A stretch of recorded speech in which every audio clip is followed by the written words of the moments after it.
우리 인생은 광야와 같다고 그렇게 사람들이 이야기합니다. 그만큼 살기가 어렵죠.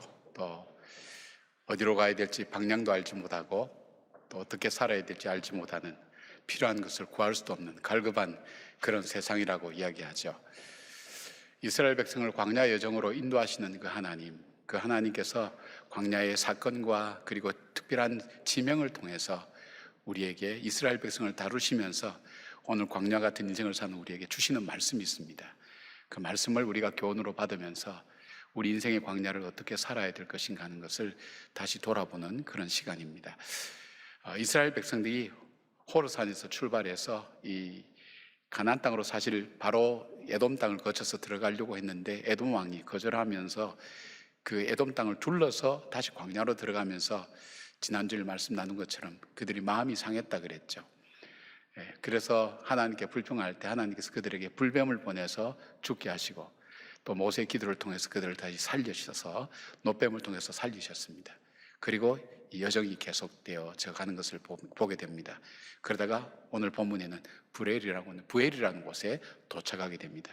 이 부엘이 인생 광야에서 어떤 의미를 가지고 있을까요? 하나님께서 이 부엘을 통해서 이스라엘 백성에게 말씀하신 것처럼 오늘 이 시대를 사는 우리에게, 아니 나에게 주님께서 무엇이라고 말씀하고 계실까요? 그 말씀을 함께 청종하는 시간 되었으면 좋겠습니다. 이 불에서 이들이 우물을 팠습니다. 하나님 말씀을 따라 우물을 팔 때 우물이 솟아나면서 그들의 가라앉은 목을 죽였는데, 이 부엘이 갖는 우리에게 주시는 교훈이 무엇인가? 첫 번째 볼 수 있는 것은 이 부엘의 우물은 하나님께서 우리를 격려하시는 하나님의 선물이라는 것입니다. 불뱀의 징계를 받았지만 노뱀을 바라보서 살게 된 경험을 이스라엘 백성을 하게 난 다음에 그들이 진행하는 곳은 오늘 이 본문 10절에서 16절 보면 그들이 그것을 떠나 그 다음에 진을 치고 하는 그 말씀이 5번 이상 계속 반복됩니다. 5번 이상 그들은 그 뒤로 계속해서 움직여 갔다는 것입니다. 그런데 문제는 이곳이 단순한 곳이 아니라 지금까지 걸어왔던 광야와는 다른 것입니다. 메마른 골짜기를 지나기도 하고 또 어떤 경우는 굉장히 위험한 길도 건너기도 하고, 아르논 협곡 같은 경우는 폭도 얼마 되지 않는데 200만 명이 지나가야 되는데 그 절벽의 높이가 500m 정도 된다 그러니까 얼마나 위험한 길이겠습니까? 위험하고 험하고 거친, 아마 불평이 이렇게 막 쏟아져 나올 만한데 이스라엘 백성들은 여러 가지 그 사건을 통해서 하나님의 인도하심을 믿고 묵묵하게 그 길을 따라옵니다. 5번이나 그들이 진을 치고 또 출발하고 그렇게 하는 그 과정을 거치면서도 불평이 없었습니다. 그리고 부엘에 도착하게 됩니다. 부엘에서는 하나님께서 그들에게 격려하셨습니다. 하나님께 그곳에 우물을 준비하셔서 그들이 물을 팔 때에 우물이 솟아나게 만들었고 가라목을 죽이면서 하나님께서 그들을 위로하시고 격려하시는 부분이 나오게 됩니다. 믿음의 길을 끝까지 잘 걸어가도록 하나님께서 격려하시죠. 성경에 쓰여진 격려는 크게 3가지 의미를 가지고 있습니다. 첫 번째 볼 수 있는 것은 분명히 나가야 될 길인데 용기가 없어서 나가지 못하는 그 사람들에게 하나님께서 격려하셔서 그 길을 나갈 수 있도록 도와주시고 또 용기를 주시는 그런 경우에 주님께서는 격려를 하십니다. 우리 인생을. 여러분, 가나안 땅을 앞두고 모세가 죽고 난 다음에 후계자로 지명된 여호수아가 자기 자신의 능력이나 또 이 앞으로 해야 될 일이나 이 모든 것이 감당할 수가 없었습니다. 또 자기와 함께한 이스라엘 백성이 원망과 불평의 백성들이라는 걸 잘 알았기 때문에 이 사람들과 할 수 없다는 그 연약함 때문에 그는 장막 안에 주저앉아 있었습니다. 그때 하나님께서 찾아오셔서 두려워하지 말라고, 내가 너에게 시킨 일이라고, 명령한 일이라고, 내가 너와 함께하고 너를 떠나지 않겠다고 약속해 주시면서 그 여호수아를 다시 일으켜서 그 길을 가게 만듭니다. 바로 그 하나님입니다. 그 하나님은 오늘 우리 인생의 광야길에도 부엘처럼 우리를 격려하는 것을 준비하고 계십니다.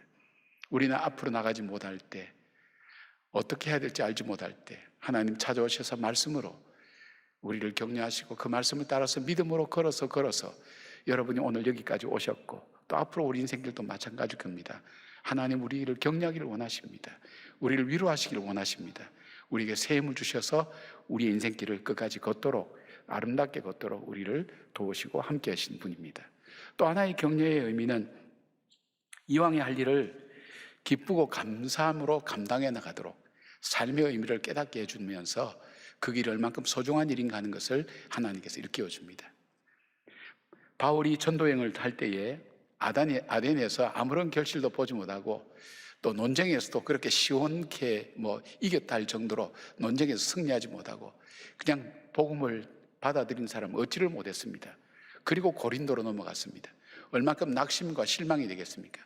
그래도 나름대로 자기는 공부할 만큼 공부했고 어떤 논리 속에서도 지지 않는다고 생각했는데 복음을 전가하지 못하니까 그 복음의 영향력이 나타나지 않으니까 낙심하고 실망할 때 하나님께서 그 고린도에서 만나게 한 사람이 아굴로와 브리스길라라는 선교행에 참 정말 결정적인 도움을 줄 수 있는 그 부부를 만나게 만드십니다. 그리고 환상 중에 주님이 나타나셔서 걱정하지 말라고, 염려하지 말라고, 복음을 전하라고. 그래서 하나님께서 바로 그 바울에게 바울이 지금 하고 있는 일이 얼만큼 중요하고 소중한 일인가 하는 것을 일깨워 주시죠. 우리가 일상 속에 살아가는 일들, 매일매일 우리가 자고 일어나고 하는 이 모든 일들이 우리는 별로 이렇게 우리에게 가슴에 와닿지 않습니다. 아, 왜 내 인생은 어려움의 연속인가? 내가 사는 것이 왜 이렇게 힘든 일만 내 힘 속에 찾아오는가? 나는 나를 공급해 주는 힘이 없구나. 혹시 그렇게 생각할지 모르겠지만 여러분 가만히 살펴보십시오. 하나님께서 우리에게 우리 일상 속에 주시는 작은 것들이 얼만큼 우리에게 우리가 하는 일들이 귀한 것들이고 의미 있고 가치 있는 일인가 하는 것을 주님께서 때로는 말씀을 통해서 우리가 어떤 사건을 통해서 일깨워 주셔서 우리 일상 자체가, 우리 살아가는 삶 자체가, 여러분이 하신 일 자체가 얼만큼 소중한가 하는 것을 알게 하십니다. 우리가 우연찮게 지나가는 것처럼 보이지만 우리가 힘들고 어렵지만 인생길 걸어간다고 어렵지만 하나님은 중간중간 이런 부분들을 남겨두셔서 내가 알고 있다, 내가 보고 있다, 내가 너와 함께하고 있다는 사인을 우리에게 주시면서 우리를 격려해 나가신 것을 보게 됩니다. 사랑하는 여러분, 인생을 살아가는 것이 쉽지는 않지요. 게다가 믿음으로 산다는 것은 더욱더 힘듭니다. 그런데 믿음으로 사는 자에게 하나님께서 베풀어 주신 놀라운 역사가 있습니다. 태산을 넘어 홍곡에 가도 우리가 그 말씀과 믿음 붙들고 살아갈 때 주께서 지키시기라고 약속하셨고 우리를 위로하시고 권면하고 계시는 그 하나님을 보게 됩니다. 여러분이 이 하나님의 이 위로가 때로는 어린아이의 웃음소리를 통해서, 때로는 하늘의 구름을 통해서, 때로는 오늘 예배를 통해서 나에게 하나님의 끊임없는 위로가 우리로 하여금 우리 인생길을 믿음으로 걸어가도록 인도하시는 하나님의 은혜가 우리 가운데 있다는 걸 기억하면서 여러분 작은 삶의 느낌을, 작은 삶의 깨달음을 무시하지 마시고 하나님의 사인으로 한번 살펴보십시오. 하나님께서 곳곳에 우리를 격려하시고 위로하시는 하나님의 은혜가 있다는 것, 우리에게 선물로 주시는 하나님의 은혜라는 것을 알게 됩니다. 하나님의 위로가, 하나님의 격려가 여러분 인생 가운데 가득한 것을 바라보고 믿으며 여러분의 인생길을 하나님께서 기뻐하신 길로 걸어가는 우리 모두가 되기를 바랍니다. 뿐만 아닙니다. 하나님은 오늘 우리에게 이런 사명도 주셨습니다. 내가 해야 될 일을 너희가 해줄 수 없겠니? 누군가의 이 사람의 이 말은, 이 미소는, 이 손님임은, 이 섬김은 하나님의 위로구나 느낄 수 있도록 우리를 사용하시고 우리에게 그 사명을 주셨다는 것입니다. 매일 기다리기만 기다리는 게 아니라 하나님은 우리에게 이 사명을 순종하고 나갈 때 그 사건을 통해서 받는 사람에게도 감격과 기쁨과 힘을 줄 수 있지만 그 순종하는 그 사람에게 주신 하나님의 그 은혜가 있다는 것을 꼭 기억하시길 바랍니다. 자, 부엘의 우물. 부엘의 우물 두 번째는 의미는 뭘까요? 우리를 찬양하게 하시는 하나님의 선물입니다. 17절 보니까 그때 이스라엘이 노래하여 이르되 우물물아 솟아나라 너희는 그것을 노래하라. 여기에 그때라는 이 단어, 이 아즈라고 하는 것은 매우 강조적인 어조로 쓰여진 것입니다. 쉽게 말씀드리면 하나님께서 명령하신 대로 부엘에서 우물을 파서 물이 솟아나온 바로 그때를 강조하는 겁니다. 그때 이 백성들이 노래했다는 것입니다. 노래한다는 것은 단순히 그냥 노래하는 것이 아니라 찬양하다, 여호와를 경배하다, 바로 그런 의미를 말합니다. 시각적으로 보면 우물을 팠습니다. 팠는데 이 물이 솟아오릅니다. 솟아오르는 것은 이 물이 솟아오르면서 하나님을 찬양하는 것처럼, 이 물이 하나님을 찬양하고 노래하는 것처럼 그렇게 보여질 때 이스라엘 백성들이 그것을 바라보면서 하나님의 권능과 능하신 일과 베푸신 일을 찬양하고 노래하는 것, 그것을 하나님, 이스라엘 백성들이 오늘 묘사하는 그 표현을 우리는 여기서 볼 수 있습니다. 시적이기도 하고 시각적으로도 볼 수 있죠. 부엘의 우물은 하나님께서 이전에 주시던 물의 방법과 다릅니다. 이전에는 반석을 쳐서 물을 주시든지 아니면 쓴물을 단물로 바꾸어 주시든지 하는데, 여기서는 이스라엘 백성들 보고 물을 파라고 얘기합니다. 우물을, 땅을 파라고 얘기합니다. 그리고 우물을 통해서 부어주시는 하나님의 은혜인 것을 봅니다. 순종했을 때 하나님께서 메마른 그 땅에 있을 수 없는 그 기쁨과 찬양의 귀한 일들을 주님께서 베풀어 주셔서 이스라엘 백성들이 노래하고 있는 것입니다. 이스라엘 백성들의 노래가, 이 노래가 언제 부르고 처음일까요? 그들이 홍해를 건너고 난 다음 애굽의 군대가 물속에 수장되는 걸 보면서 미리암과 그 백성들이, 그 여인들이 함께 소고를 치며 노래했던 바로 그 사건 이후로 노래가 나타나는 건, 백성들이 다 함께 노래 부르는 건 처음인 것 같습니다. 있을 수 없는 일들이 일어났거든요. 건널 수 없는 홍해를 건너고 난 다음 그것으로 끝이 아니라 그들을 430년간 지배했던 세계 최강의 나라인 이 바로의 군대가 물속에 수장되는 걸 볼 때 하나님의 권능과 능력, 나로 하여금 노래를 부를 수 없는 이 상황 속에서 노래 부르게 만들었고, 노래할 수 없는 이 처지에 나로 하여금 찬양하게 하시는 그 하나님, 그 하나님께서 나를 능하게 하신 그 하나님을 찬양하고 노래하는 것, 하나님의 능력이 아니겠습니까? 출애굽기 15장 2절에 보면 이렇게 노래합니다. 여호와는 나의 힘이요 노래시며 나의 구원이시로다. 그는 나의 하나님이시니 내가 그를 찬송할 것이요 내 아버지의 하나님이시니 내가 그를 높이리이다. 하나님의 은혜에, 하나님 말씀에 순종했더니 하나님께서 있을 수 없는 곳에 하나님께서 그 기쁨의 노래를 부를 수 있도록 인도해 주셨습니다. 하나님은 약속합니다. 때를 따라 돕는 은혜를 주신다고 하셨습니다. 우리의 간과 부르짖음을 들은다고 약속하셨습니다. 때로는 이해하지 못하고 받아들이지 못하는 길이라 할지라도 하나님의 인도하심을 바라보며 믿음으로 걸어갈 때에 하나님께서는 우리 삶에 필요한 것을 공급하십니다. 일용할 양식을 주시는 것입니다. 하루를 살아갈 은혜를 주십니다. 여러분, 일용할 양식이 얼만큼 귀중한지 모릅니다. 내가 오늘을 살아갈 수 있는 소망이 있어야 오늘 하루를 살아갑니다. 오늘 살아갈 용기가 있어야 이 삶을 헤쳐나갈 수가 있습니다. 오늘 살아갈 양식이 있어야 걸어갈 수가 있습니다. 많은 것이 아니어도 괜찮습니다. 오늘을 살아갈 위로부터 주시는 하늘의 힘을 더비지 않고는 걸어갈 수 없는 길이 이 광야길입니다. 마찬가지입니다. 하나님께서 오늘 우리에게 주시는, 우리로 하여금 부를 수 없는 상황 속에서, 그리고 찬양할 수 없는 이 자리 속에서 우리가 순종했더니 하나님께서는 그 기도를 들으시고 그 우리의 순종하는 모습을 보시고 샘물을 터뜨리시고 그리고 우리에게 가라앉은 영혼을 죽여주시는 하나님의 능력을 보게 됩니다.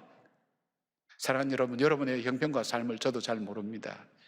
그렇지만 정말 광야와 같은 삶을 사는 분들이 있을 겁니다. 해결되지 않는, 그리고 할 수도 없는, 내일을 알 수 없는, 그러나 살아야 되는, 목숨이 붙었기 때문에 어쩌면 하루하루를 살아야 되는 그런 삶을 사는 그 어려움을 겪는 분들도 있습니다. 그러나 하나님께서는 우리에게 선물을 주십니다. 그럴 수 없는 환경 속에서, 그럴 수 없는 상황 속에서 우리로 하여금 영혼의 노래를 하나님께 부를 수 있도록, 여러분 찬양을 하시길 바랍니다. 찬양할 때에 하나님께서 우리 마음을 기쁘게 회복시켜 주십니다. 찬양할 때 내 속의 염려와 근심이 다 사라지게 만듭니다. 하나님께서 이 찬양과 함께 내 속에 있는 모든 잘못된 부분들과 속상한 부분을 끄집어내어서 흩어버리십니다. 하나님께서 이 찬양하는 사람에게 주시는 기쁨이 있습니다. 주께 영광 돌림 있습니다. 찬양하신 여러분들 되시길 바랍니다. 내 인생의 광야에서 찬양하게 하시는 그 주님을 정말로 찬양하시는, 하나님께 찬양하며 기뻐하시는 우리 모두가 되기를 바랍니다. 세 번째로 이 부엘의 우물은 어떤 의미가 있을까요? 우리에게 섬김을 가르치시는 하나님의 레슨입니다. 교훈이라고 볼 수 있습니다. 18절 말씀입니다. 이 우물은 지휘관들이 팠고 백성의 귀인들이 규와 지팡이로 판 것이로다 하였더라. 그들은 광야에서 마따나에 이르렀고 되어 있습니다. 하나님께서 부엘에서 우물을 파라고 말씀하십니다. 그런데 다른 것이 한 두 가지가 있어요. 하나는 뭐냐면 이 우물을 파는데 누가 파느냐?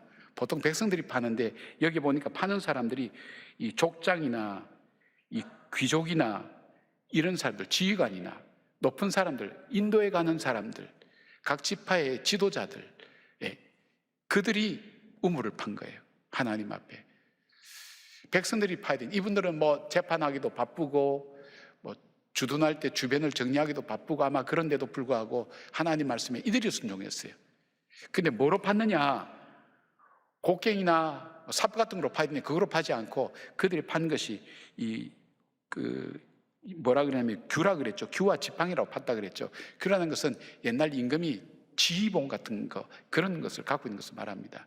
지팡이는 각 지파의 족장들이 가지고 있는 그런 지팡이를 말하죠. 이거로 팠다는 거예요. 이것으로 땅을 팔 수가 있을까요? 그러나 이들은 상징적으로 볼 때 하나님이 자신들에게 주신 그 권위, 하나님 주신 이 직책을 가지고 그들은 백성을 인도할 뿐 아니라 백성을 섬기는 일에, 백성을 위해서 섬기고 헌신하는 일에 그들이 쓰임받기를 원했다는 것입니다. 그들이 자원하는 마음으로 함께 참여했습니다. 하나님께서 자기에게 주신 귀한 것으로 오히려 그것을 가지고 백성을 섬기는 데 사용했다는 것입니다. 자, 왜 이렇게 하셨을까요? 하나님께서는 이스라엘 백성을 군중에서 공동체로 만드셔 가는 중입니다. 여러분, 군중은 뭡니까? 운동 경기에 모이는 관중은 공동체가 아닙니다. 그 사람들은 군중이라고 부릅니다. 왜냐하면 자기중심적이고 필요에 따라서 모인 집단이기 때문입니다. 이곳에는 지속적인 목표나 방향도 그리고 어떤 원칙도 없습니다. 그저 경기를 감상하고 즐기는 데 있습니다. 이 모든 것은 바로 이 경기장에서 끝이 납니다. 계속 이어지지 않습니다. 여기에는 섬김도 없고 사랑도 없습니다. 진정한 소망도 없습니다. 그러나 공동체는 사람들이 다양하지만 서로를 느낍니다. 같은 방향과 목적을 가지고 있습니다. 감당해야 될 사명이 있습니다. 여러분 집안에 아이가 아프면 그 아이를 버립니까? 그런 부모는 없을 거예요. 그게 공동체의 특징입니다. 공동체는 기다려줍니다. 공동체는 도와줍니다. 공동체는 회복시키도록 함께 줍니다. 이 공동체를 만들어갑니다. 근데 이 공동체를 만드는데 가장 중요한 것이 섬김입니다. 그것도 어떤 사람이 섬기는 겁니까? 오히려 이들에게 존경받고 사랑받을 만한 사람이 섬기는 겁니다. 이 섬김은 어떤 섬김일까요? 우물을 팔 때 그들이 규와 지팡이로 파서 얼만큼 팠을까요? 그 척박은 땅을 파는 흉내만 냈을 거예요. 근데 하나님께서 그들을 사용하셔서 우물물을 솟아나게 만들었습니다. 이것은 굉장히 중요한 의미가 있습니다. 왜냐하면요, 백성들이 어떤 마음을 느꼈을까요? 저분들은 우리를 섬기는구나, 저분들이 하나님 말씀에 순종하는구나. 그리고 이어서 다음에 이어지는 사건을 보면 하나님께서 요단 동편을 점령하게 만듭니다. 이 남북으로 걸쳐 있는 아모리인들을 하나님은 전쟁을 통해서 그것을 정복하게 만듭니다. 전쟁을 칠 수 있는 힘이 어디서부터 나옵니까? 내부 결속력에서 나오는데 그것이 어디서 나오죠? 섬김을 통해서 만들어지는 것입니다. 바로 주님은 흩어져 있는 이 제자들을 공동체로 만드셨습니다. 십자가로 그들을 섬기고 사랑하면서 그들이 하나가 되게 했습니다. 주님은 유월절 날 십자가를 앞두고 하루 전날 그 백성들과 유월절을 지낼 때에 그 제자들을 불러놓고 마지막 만찬을 합니다. 그 만찬을 하는 그 자리에서, 성찬식 자리에서 일어나서 바로 예수님은 세수대야와 수건을 가지고 제자들의 발을 씻깁니다. 그리고 이렇게 말씀하시죠. 요한복음에 보면 너희가 나를 선생이라 하니 맞다, 내가 선생이다. 선생인 내가 너희들의 발을 씻기는 것처럼 너희들도 그렇게 사람들의 발을 씻기라고 그렇게 말씀합니다. 그래서 어떤 학자는 그런 얘기합니다. 교회는 십자가만이 중요한 것이 아니라 십자가와 더불어서 세수대야와 수건도 함께 준비해야 된다고. 복음이 담기는 가장 아름다운 그릇이 바로 이 섬김입니다. 여러분, 섬김이 가정에서 끊어지기 시작하면 불평이 나옵니다. 자기중심적이 됩니다. 이기적이 됩니다. 그리고 교회에서 나오면 기도 대신에 자기 목소리가 커집니다. 하나님의 말씀 대신 자기 생각이 점점 커지게 됩니다. 섬기기 끊어질 때 공동체는 결속이 될 수가 없습니다. 영적 전쟁을 치를 수가 없습니다. 이 갤럽 조사 결과가 있는데 뭐냐면 일반 세상 사람들이 개신교인을 볼 때 어떻게 보느냐 하는 것을 조사한 적이 있습니다. 꽤 몇 년 전이죠. 지금 아마 더 할 겁니다. 근데 그들이 지적한 게 뭐냐? 이기적이다는 거예요. 이기적이다. 그리고 물질적이다. 권위적이라는 겁니다. 자기들끼리만 이렇게 한다는 거예요.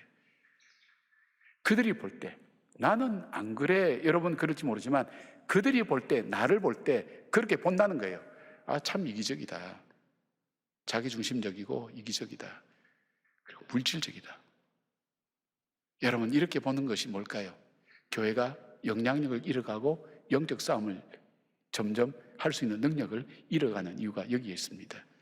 그러기에 주님은 바로 이 섬김이라는 것을 우리에게 가르쳐 주시고 이 사람들에게도 가르쳐 주시는 것입니다. 섬김이야말로 광야길을 걸어 나가는데 앞으로 나가는 힘이 되고 장애물을 제거하고 승리하는 삶의 역동성이 바로 섬김을 통해서 일어난다는 것을 말씀하고 있습니다. 저도 대학에 있으면서 교수님들에게 직원들이 전도를 안 했습니다. 좀 어폐가 있는지 모르지만 그러나 이분들을 섬길 수 있는 대로 최대한 섬기려고 노력을 했습니다. 장례식장, 이 경남 이쪽에 제가 마산이 있었으니까 가면 거기는 장례식 절차가 참 복잡합니다. 기다리기도 하고 가서 술 먹는 자리도 가기도 하고 같이 이제 참여해서 하고 이러니까 이분들이 교수님 한 몇 분이 오셔서 항의를 하는 거예요. 목사님은 목사님인데 왜 우리한테 전도를 안 합니까? 아, 그러시냐고. 목사님, 내가 한 달에 한 번은 교회 나가줄게요. 그렇게 얘기하면서 교회 나오시기 시작하더라고요. 성탄절, 어느 성탄절은 이제 케이크를 다 돌렸습니다. 예수님 생일을 하고 이렇게 케이크를 돌렸더니 이분들이 봉투를 한 2개 갖고 왔어요. 이게 뭡니까? 그러니까 예수님 생일날 부조 갖고 왔다고 이렇게 갖고.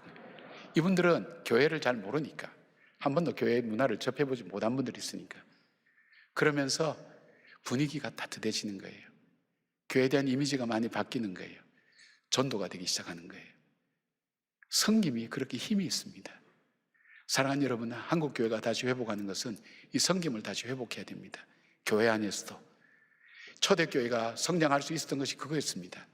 세상 사람들이 바라볼 때 저들의 섬김은 특별하다고 생각했습니다. 저들은 특별하다. 저들의 사랑이야말로 특별하다.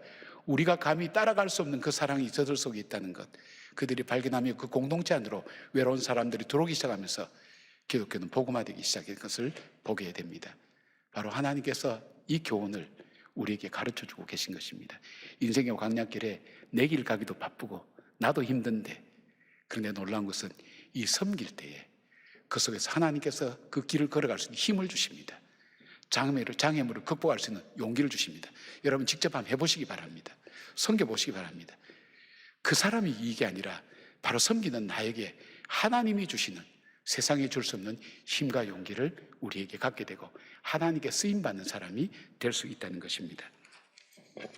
몇 주 전부터 제가 계속 불러지는 노래가 있었어요. 이 찬양이 내 속에서 이렇게 불러진다면 이 찬양을 쓸 때에는 뭔가 이유가 있을 거다, 사연이 있을 거라 생각해서 검색을 해봐도 잘 나타나질 않아요. 근데 어느 잡지사와 인터뷰했던 이 기사를 읽게 된 거예요. 지휘자면서 작곡가 김경식입니다. 이 사람은 모태신앙으로 자라나서 평생을 성가대와 함께 했습니다. 지휘자로 섬겼으면 좋겠다 생각하면서 예배를 위한 성곽을 지었으면 좋겠다 생각을 하고, 그러나 내가 세상적으로 먼저 내 자신을 널리 알린 다음에 하겠다고 생각했는데 뜻하지 않게 자기 가정에 어려움이 다가왔습니다. 무슨 어려움인가 얘기를 하잖아요. 근데 이것 때문에 3년간 울면서 자기 모든 삶을 포기할 정도로 그렇게 했다고 합니다. 그리고 이 노래를 작곡할 때, 작사를 할 때 자기 아내가 옆에서 울고 있었다는 거예요. 이 사람이 이 곡을 지어놓고 반드시 세상을 떠날 거야 생각하고 계속 울었다는 거예요. 근데 자기 심정은 절박했다는 거예요. 아, 인생이라는 것이 광야구나. 이 광야 같은 세상을 살아야 되는구나. 나는 이 광야 같은 세상에 살아갈 힘이 없구나. 절박에 하나님께 기도하며 하나님만 매달렸습니다. 하나님만 바라봤습니다. 모태신앙이었지만 이제까지 한 번도 하지 않았던 그 하나님을 의지하고 붙들었습니다. 정말 순수하게 지으신 곡이 바로 참 좋으신 주님입니다. 제가 그 가사를 좀 불러드릴게요.